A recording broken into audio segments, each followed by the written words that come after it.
Good evening. I'm going to make you laugh. She said one of the achievements is that I was awarded one thing about the sustainable development, the end of hunger. Did you hear? In 1992.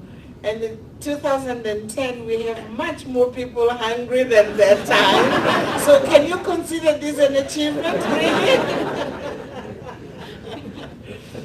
No, I just wanted to say that, all these things which are said about us, we did this, we did that.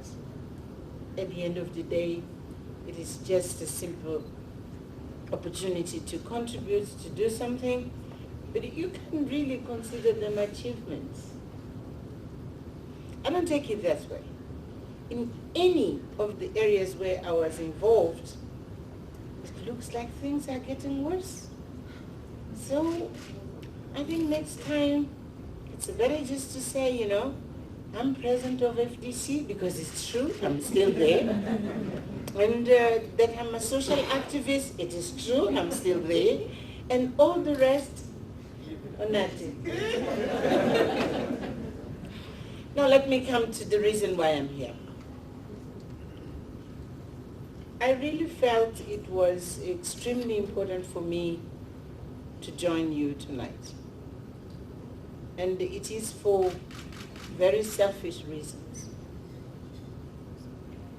I belong to a generation which had the privilege of participating in the liberation of our continent, more specifically, liberation of Southern Africa.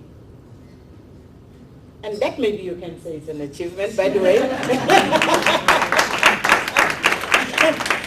Because it is true that Southern Africa has got now, political freedom in the sense that we have governments of our own. How they are performing is a different story, and I think it's your task now to take it up. But yes, it is true that we fought against colonialism, and there is no colonialism anymore in this region. We fought against apartheid, there's no apartheid anymore. But my generation is at fault towards our young people. We haven't found mechanisms of interacting with young people and build the historical bridges which are necessary to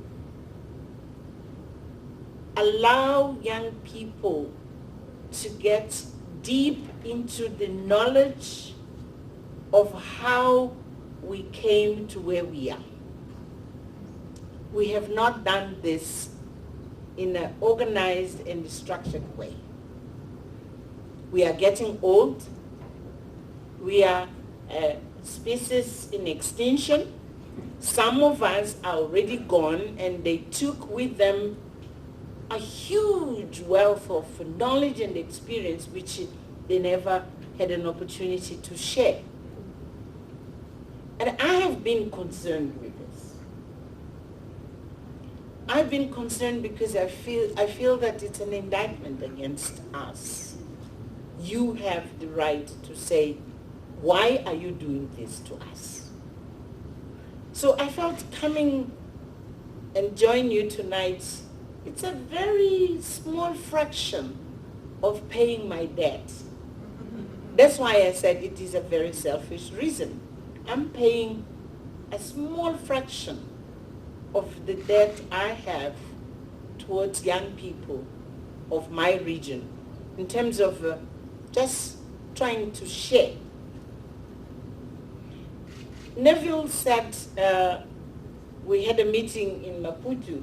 I called the meeting. I was extremely concerned. I visited some of the people who had been in police stations or wherever during these xenophobia attacks. And I felt very deeply that we had to do something. And that's why I led the initiative of calling civil society organizations to Maputo and say, what does it mean? What does it tell us? And what can we do as civil society organizations? And many pledges were made at the time, and now I come now to what I want to say, is to say thank you. Thank you, Neville.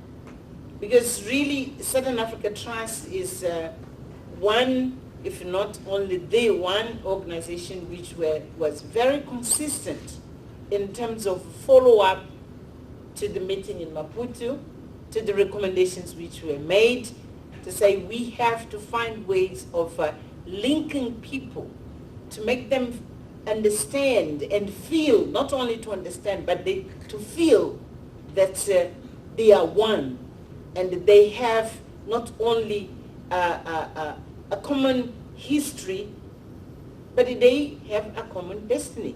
I mean, there's no way none of us will be able to move ahead without one another. And more importantly, that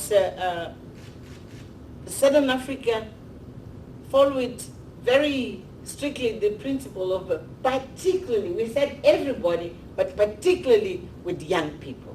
And this is what is happening today. So I felt, in one sense, I have to pay my debts, but on the other hand, I have to say to Southern Africa Trust, thank you very much.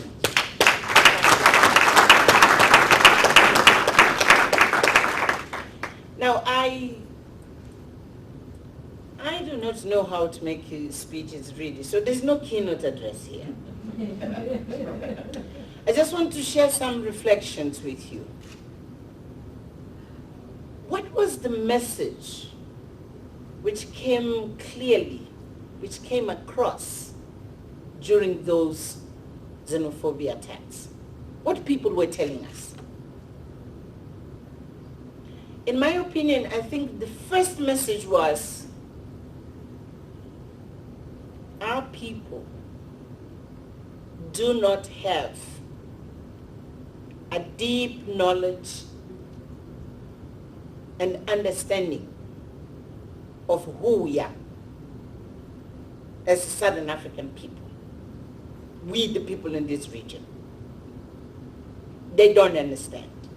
And they don't understand because they have not been given the knowledge. And that where it comes now, the fact that we don't tell our people about who we are. What I mean by this is, none of the people who can claim to have the identity of being Malawians, or being Zambian, or being Zimbabwean, being Mozambican, being South African, being Namibian, none of those people are purely original of that space, geographic space. None. No one can claim that.